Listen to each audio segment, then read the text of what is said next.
यहाँ पे चार्ट पे चल रहे हैं निफ्टी के चार्ट पे हम डेली टाइम फ्रेम यूज कर रहे हैं फर्स्ट एनालिसिस करने के लिए।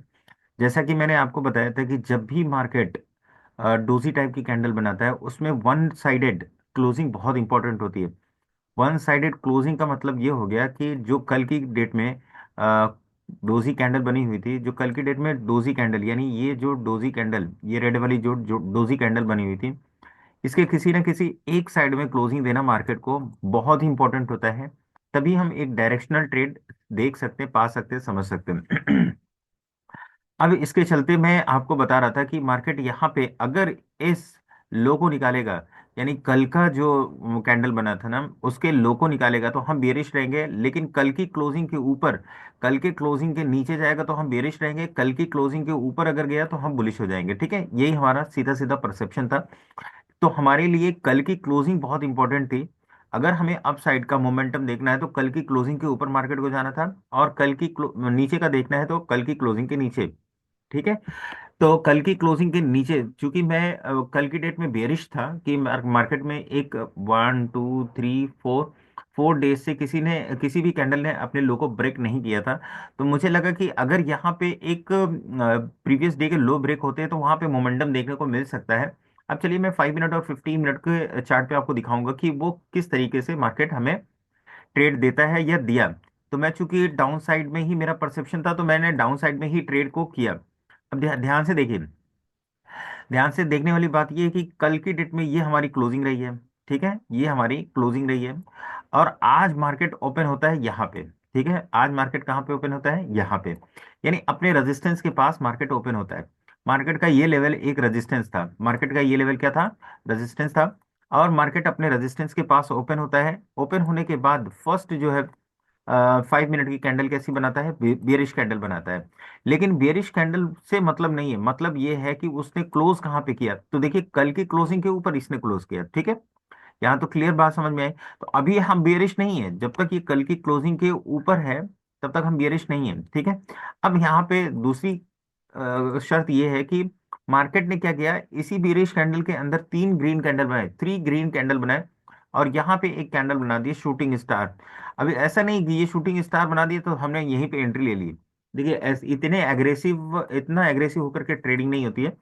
अब यहाँ पे मार्केट ने शूटिंग स्टार बनाया और ला करके हमको इसने कल के क्लोजिंग के नीचे ब्रेक किया और यहाँ पे क्लोजिंग दे दी। ठीक है, अब यहाँ पे हमको एक ग्रीन कैंडल चाहिए थी। मार्केट ने, देखिए इजी ट्रेड कैसे मिलता है या हम इजी ट्रेड को कैसे कैच कर पाते हैं और उसमें बने रहते हैं, दिस इज वेरी इंपॉर्टेंट।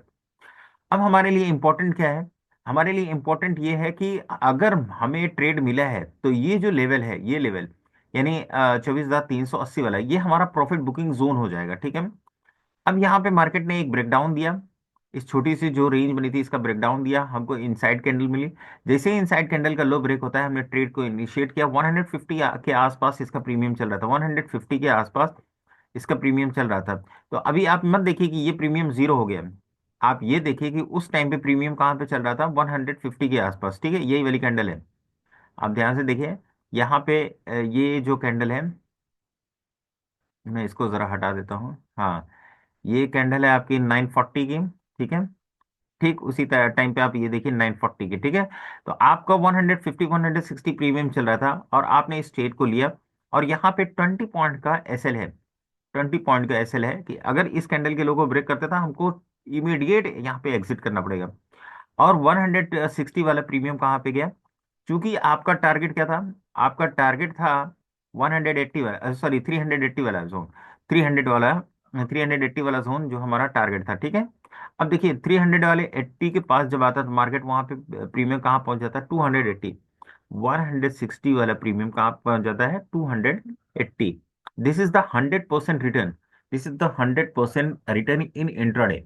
ठीक है, तो इस तरीके के मोमेंटम आपको, लेकिन अब शर्त यह है कि आप इस ट्रेड को एग्जीक्यूट करते हैं, लेते हैं या नहीं लेते हैं, साथ ही साथ आपके अंदर वो डेयरिंग है कि आप स्टॉप लॉस ले सकते हैं, तब तो आप इस ट्रेड को कैच कर लेंगे। अगर नहीं मतलब आपके अंदर इतनी डेयरिंग नहीं है कि आप स्टॉप लॉस ले पाए, तो फिर आप देखिए उसी प्रीमियम को फिर आप जीरो होते हुए देख रहे हैं। ठीक है, लास्ट टाइम में मार्केट ने क्या किया है? मार्केट ने जबरदस्त यहाँ पे मोमेंटम दिखाया है, यानी काफी उठापटक की है। तो इस उठापटक को हम तो छोड़ देते हैं। ठीक है, क्योंकि देखिए ये इस अच्छा मेरा अब इसके कल की क्लोजिंग यानी ये जो लेवल था ना, इसके ऊपर मार्केट मेरे लिए बुलिश था।